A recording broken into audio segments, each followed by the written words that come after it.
ಕೆಲವರು ಭಕ್ತರು ಏನ್ ಅನ್ಕೊಂಡ್ರು ಅಂತ ಗೊತ್ತಾ? ಆ ಕಾಲದಲ್ಲಿ ದೇವರು ಆಕಾಶದಲ್ಲಿದ್ದಾನೆ, ನಾವು ಮಾಡೋದು ತಪ್ಪು, ಆತನ ಏನ್ ಗೊತ್ತಾಗಕ್ ಸಾಧ್ಯ?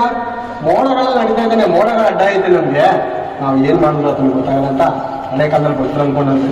ಇವಾಗ ದೇವ್ರು ಏನ್ ಸಾಕ್ಷ್ಯ ಮಾಡಿದ್ದಾರೆ ಹೇಳಿ? ನಮ್ಮ ಕೆಲವು ಲೋಕದವ್ರು ಗೊತ್ತು, ಬಹಳ ಲೋಕದವ್ರಿಗೆ ಏನಂತಾರೆ ಗೊತ್ತಾ? ಕೆಲವರು ಯಾರು ಮೋಸ ಹೋಗ್ಬಿಟ್ಟಾಗ ಬೇರೆ ಯಾರು ಹೇಳೋದು ಬೇಡ, ನಿನ್ನ ಮನಸ್ಸಿನಿಗೆ ಸಾಕ್ಷಿ ಇರುತ್ತೆ. ಎಲ್ಲಿಂದ ಬಂತು ಆ ಮಾತು? ಬೈಬಲಿಂದ ಬಂತು. ಹೇಳುವಂತ ಮಾತದೇನೆ, ನೀನು ಅಪರಾಧಿ ಎಂದು ನಮ್ಮ ಮನಸ್ಸು ನಮಗೆ ಸಾಕ್ಷಿ ಹೇಳದಂತೆ.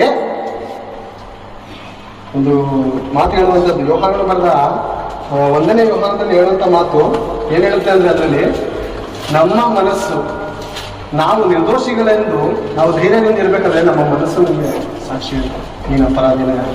ಅಂದ್ರೆ ದೇವರ ವಿಷಯದಲ್ಲಿ ನಾವು ಧೈರ್ಯವಾಗಿರ್ಬೇಕಂದ್ರೆ ಏನ್ ಹೇಳುತ್ತಂತೆ? ನಾವು ನಿರಪರಾಧಿಗಳೆಂದು ನಮ್ಮ